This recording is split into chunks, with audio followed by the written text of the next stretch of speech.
Hola, pues empezamos. Pues amigos de Viajeros Literarios, el día de hoy estoy con Dante Liano y vamos a hablar del misterio de San Andrés. Y primero pues quiero agradecerle el tiempo que nos brinde para esta charla sobre este libro muy interesante. Gracias por compartir con nosotros. No, no, muchas gracias a ustedes por interesarse en esa novela y por abrir esta conversación. Estoy a la orden. Pues muchas gracias. Y también, como siempre, al Fondo de Cultura Económica, que siempre nos brinda la oportunidad de platicar con sus autores. Y bueno, yo quisiera empezar, esta es una charla, a mí me gusta siempre platicar desde el punto de vista del lector, porque me gusta leer las novelas, indagar un poquito y entender un poco el contexto. Me sorprende primero que esta novela es muy actual y habla mucho de algunas situaciones que tristemente están sucediendo en Latinoamérica, sobre todo provocadas por este hombre naranjoso, Cheto Rancio, presidente de los Estados Unidos. Y me parece que no tenemos conocimiento, nosotros siendo latinoamericanos, de muchas de las cosas que han pasado en Guatemala, por ejemplo, que es el lugar donde se basa esta novela. Quiero preguntarle, ¿cómo inicia este interés por plantear la historia de Guatemala en este periodo de gobierno de Mico Sandoval, que yo investigué un poquito y que es todo un personaje? Entonces, me gustaría empezar con eso. Pues mira, en realidad la mayor intención al escribir esta novela era contar un buen relato. Y yo lo traía ese buen relato desde hace mucho tiempo, porque cuando yo era niño yo crecí en un pueblo muy cerca de la capital de Guatemala, un pueblo que se llama Chimaltenango. Nací y crecí allí. Entonces, mi familia es una familia de pueblo. Y en ese pueblo, digamos que el 90% de la población es una población maya del pueblo de la cultura cachiquel. Solo que en mis recuerdos y en mi crecimiento, la cuestión era que entre los cachiqueles y los que no éramos cachiqueles, no había comunicación. Sí, yo crecí como un niño, pero no con amigos cachiqueles, sino que mis amigos eran de mi misma etnia. Y ya eso ya es una señal muy especial, porque no es muy normal que suceda una cosa de esas, ¿no? Y en mi casa se contaba la historia de una masacre que había habido en épocas lejanas, hasta el punto que era una especie de una época mítica en la cual no se sabía el tiempo, pero sí se sabían los detalles. Y el miedo era, el miedo de la población no maya, era que un día se fueran a rebelar los indígenas y fueran a matar a todos, porque eso fue lo que sucedió en, en un determinado pueblo cerca de Chimaltenango, y es un poco lo que después me puse a investigar, naturalmente, ¿no?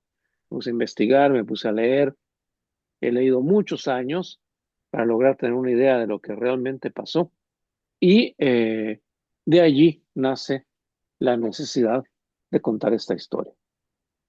Claro. Y bueno, nos presenta en El Misterio de San Andrés, que bueno, aquí lo tengo yo en digital, creo que no se ve la portada. Bueno, la No vamos se a ve poner. muy bien.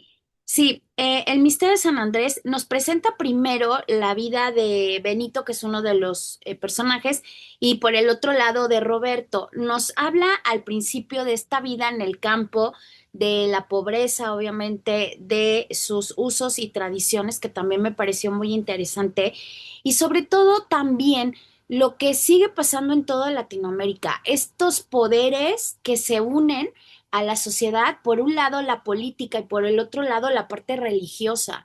Por eso decía yo al inicio que es una novela muy actual, porque se sigue dando esta situación donde el padre manda cierta directriz apoyado en la parte religiosa y por el otro lado la parte política, pero también el dueño de las tierras hace todo para influir el voto de esta gente, pues que está en medio de esta situación totalmente en desventaja, ¿no? Pues mira, lo que pasa es que tú lo sientes actual, este relato, porque son acontecimientos cíclicos en América Latina. Ujú. Muchas veces uno tiene la idea, tiene la impresión, ¿no? De que la historia, en lugar de ser una historia progresiva, es una historia que se repite. Y entonces, contando hechos del pasado, uno a veces se encuentra contando hechos del presente y sin ir muy lejos, ¿no? Lo que estabas aludiendo tú a la historia actual de América Latina. Parecía que si la historia fuera lineal y hacia adelante, algunos hechos ya no se van a repetir, pero sin embargo estamos ahora delante de una repetición de una historia que ya se suponía superada, ¿no? La historia de la doctrina de Monroe, la historia de la aplicación de la doctrina de Monroe a la América Latina, los intentos de invasión.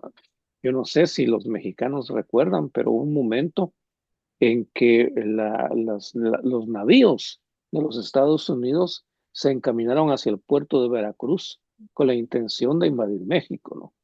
Pero ante la reacción de los mexicanos y la reacción de los latinoamericanos, porque muchos viajaron a México para defender la soberanía de México, los gringos se retiraron. Ahora, eh, es como que si uno estuviera viendo una película que ya pasó. Entonces, volviendo al misterio de San Andrés, la historia que yo cuento en el misterio de San Andrés es una, pero es una historia cíclica que se viene repitiendo desde la época que los españoles llegaron a América. Es decir, la invasión de las tierras de los pueblos originarios, la rebelión de los pueblos originarios y la masacre que operan los invasores, ¿no? En contra de los claro que es una historia más concreta la que estoy contando, porque supe detalles, ¿no? Digamos que a diferencia de la historia que cuenta hechos generales, lo que yo supe fueron anécdotas, y esas anécdotas unidas unas con otras es lo que forma un relato. Claro. Y lo que decía, ¿no? Hay una parte en la novela que uno de los personajes dice, ¿qué futuro nos hubiera tocado si en lugar de que nos hubieran conquistado estos españoles salvajes, nos hubieran conquistado otros, ¿no? Y que es como Sí. un poco el mindset que traemos los latinoamericanos, que pues fuimos conquistados por los españoles y que al final decimos y nos preguntamos, ¿qué hubiera pasado si en lugar de ellos nos hubieran conquistado arios u otros, ¿no? Y ahorita también este tema está muy en boga porque mucha parte de la opinión pública en España y en México están exigiendo este perdón, ¿no? Que pide España y también es un tema que es candente políticamente y diplomáticamente. Entonces, esta novela a mí me parece que nos lleva a reflexionar un montón de cosas y un montón de temas que están candentes, ¿no? Esta parte de cómo estaba el ambiente político en Guatemala, que le decía al principio, de repente desconocemos un poco de Guatemala porque la idea de los mexicanos es, se pusieron al brinco, se separaron de nosotros y ahí se desapareció la historia de Guatemala, ¿no? Y nos damos cuenta de que al final compartimos también los mismos males. Yo investigué un poco de Mico Sandoval, que es este personaje de extrema derecha y que él emprendió una lucha anticomunista en el país y me parece estar viendo al presidente de Estados Unidos, ¿no? Con estos arranques, estas situaciones de no vamos a permitir que el comunismo, o sea, otra vez tenemos Ujú. estos males en América Latina, ¿no? Y por el otro lado, ayudó a la CIA y tenemos este tema de la Operación Cóndor a lo largo de América Latina en la década de los 50, 60, 70 que nosotros vivimos, pero que también vivieron otros países como Guatemala. Entonces, me parece que también estamos con la novela comprendiendo un poco los antecedentes y también nos ayuda a situarnos en lo que está pasando actualmente con el señor Cheto Rancio. No puedo decir el nombre porque de repente ahí como que te ponen restricciones, pero pues ya todo el mundo sabe quién es, ¿no? Pues mira, lo que es una novela, lo que tú me estás planteando en este momento, es una cosa muy, muy interesante porque es una descripción general del panorama histórico. Ahora, los historiadores distinguen entre la historia que ellos practican y la petite histoire, es decir, las pequeñas anécdotas que forman la historia. Porque en realidad, la historia, nosotros leemos la historia como una sucesión de hechos de los políticos importantes, pero la historia la hacemos cada uno de nosotros. En este momento en que estamos conversando, nosotros estamos construyendo la historia, solo que no vamos a aparecer en los libros de historia, y bueno, mejor, ¿verdad? Pero lo que cuenta un novelista son los pequeños hechos que crean la historia. Por ejemplo, estos hombres malvados, ¿no? Que de alguna u otra forma aparecen. En la novela hay uno que en realidad existió, ¿no? Que es un jefe político, y ese jefe político llama al protagonista y lo invita a tomarse un trago, y el tipo es tan malo que el protagonista, aunque no quiera tomarse el trago, se lo tiene que tomar porque el hombre es temible, ¿no? Y Ujú. ya un poco borracho, el hombre le dice, mire, Roberto, dice, yo el día que no jodo a alguno, no duermo tranquilo, ¿no? Entonces, este tipo de gente existe y es en pequeño, porque el jefe político es jefe político de una pequeña ciudad, pero es en pequeño lo que son en grande, ¿no? Algunos políticos en el mundo. Pero si yo cuento los grandes, yo no conozco a los grandes políticos en el mundo, yo conozco a este, los Claro. conozco, cuento la historia de este tipo, cuento esas pequeñas historias se van juntando y que van creando la historia con la H mayúscula. Pero el lector lo que tengo que hacer es, como decir, lanzarle un anzuelo al lector, contándole cuentos uno detrás de otro que sean interesantes, de manera que él se forme una idea general de lo que está pasando y que diga, sí, bueno, pues así es, ¿verdad? Así pasó. Claro, porque al final del día esta historia es un micromundo que pues es reflejo de lo que sucede a gran escala, ¿no? Roberto, ahorita que nos cuenta, aquí es un ladino que tiene bastantes costumbres occidentales y que sabe para qué le sirve el poder, para servirse de él, ¿no? Sí, es que mira, todos nosotros hemos sido educados en la cultura occidental, en lo que se llama la cultura occidental, porque habría que preguntarse qué es la cultura occidental. No existe, en realidad no existe un monolito que se pueda llamar cultura occidental, porque es una mezcla de una gran cantidad de culturas, pero de todas maneras tenemos un idioma, una religión y una especie de colonialismo interno que nos hace admirar lo que es europeo. Y esa es la cultura con la cual crecemos nosotros, pero tendríamos que preguntarnos, ¿qué relación tenemos nosotros? Y esta es la novela. ¿Qué relación tenemos nosotros con las culturas de nuestros pueblos profundos? ¿No? Que, que es una pregunta que se puede hacer en México, se puede hacer en Guatemala, se puede hacer en el Perú, se puede hacer en Bolivia. No tanto cuánto hay de europeo en mí, que en realidad es muy poco. ¿Cuánto hay de europeo en mí? Sino cuánto hay de raíz, de raíz terrestre en mí. Y la novela hace esa pregunta al lector. ¿Cuánto soy yo responsable con mis silencios, con mis indiferencias, ¿no? Con mis ignorancias? Porque ignoramos mucho de nuestros pueblos originarios, de mi falta de respeto hacia esos pueblos originarios. ¿Cuál es mi relación con esa historia profunda de mi país que no conozco bien? Claro. Sí, porque obviamente pareciera que solo acudimos a esta parte de conocer a los pueblos originarios, pero como un estuche, ¿no? Que sacas, enseñas y dices, mira qué bonito, pero en la realidad y en la vida cotidiana es algo que igual no compartes o que no conoces o que solo sacas cuando te sale lo patriotero o o sea, lo patriótico, ¿no? Y es interesante porque también en México, pues estamos viviendo un cambio, yo siento, de mentalidad, ¿no? Hay ya una corriente bastante interesante donde se está ya reconociendo el valor de los pueblos originarios, sus voces, pero también todo lo que han traído a nuestra cultura, empezando, bueno, por nuestra presidenta, que ha aportado todos estos vestidos y trajes con todos los textiles y los tejidos y que eso nos hace pues también darnos cuenta de qué tanto conocemos, ¿no? Nuestra tradición cultural y usos y tradiciones. Y era algo también que yo mencionaba al inicio. Esta novela también nos da ejemplo de usos y tradiciones. Cuando uno de los personajes habla de ciertas hierbas, de ciertas cosas que se pueden usar para curar ciertos males. Entonces, eso también me gustó mucho de la novela, ¿no? Del misterio de San Andrés.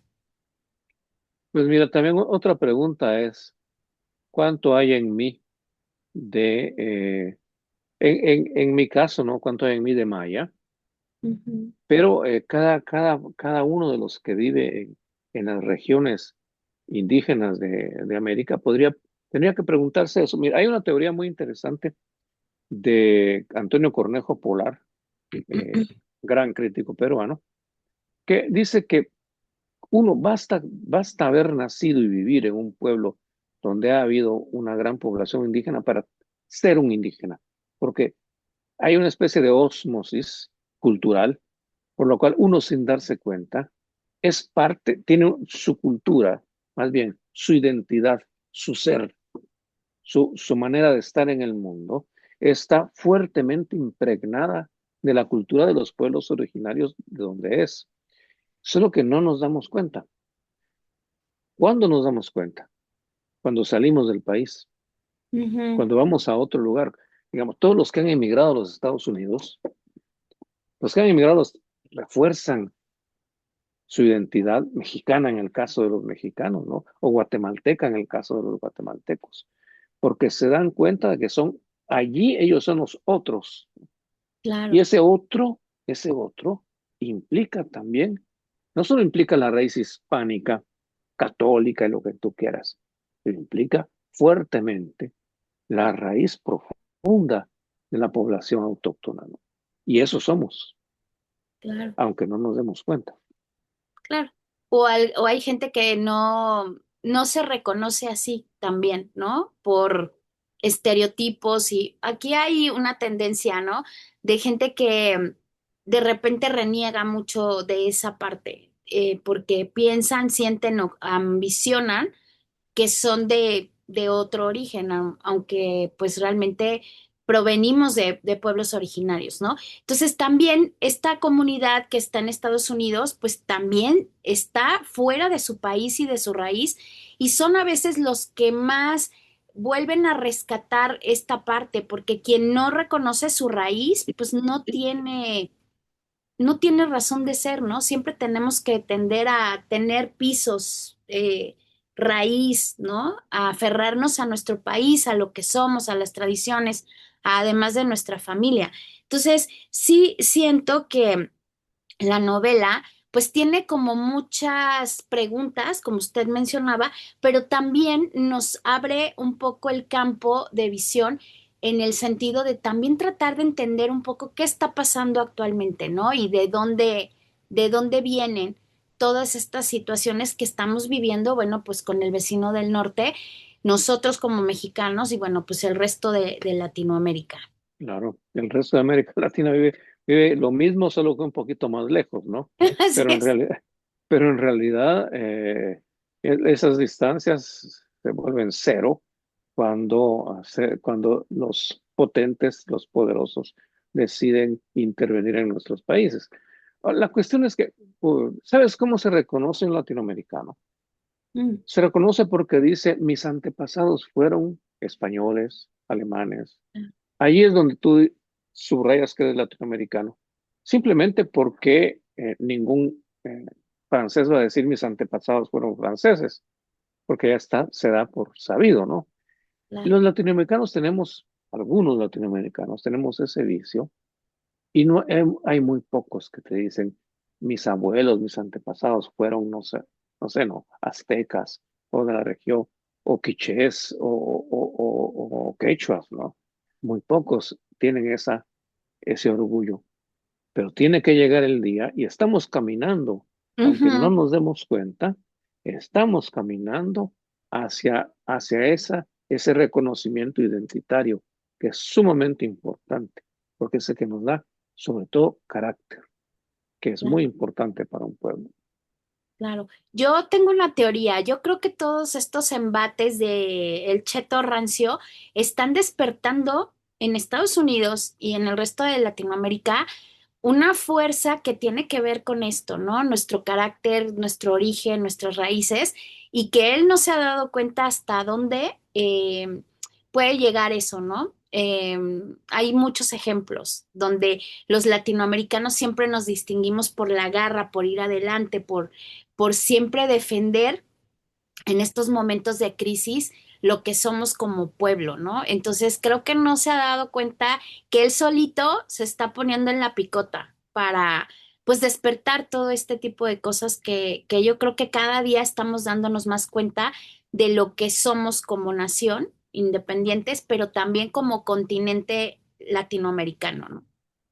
Mira, yo creo mucho en eso, creo mucho en que los latinoamericanos tenemos muchas cosas en común. Bueno, en modo particular, entre Guatemala y México hay una serie de comunidades culturales eh, que van desde la lengua, desde el modo de hablar. Ujú. Quiero decir, no hay mucha diferencia entre el modo de hablar mexicano y el guatemalteco, sino por otra cosa, porque México tiene una gran influencia cultural en América Central. Y entonces, modismos, frases, palabras, chistes, ¿no? Que son auténticos de México, se repiten luego, reverberan, ¿no?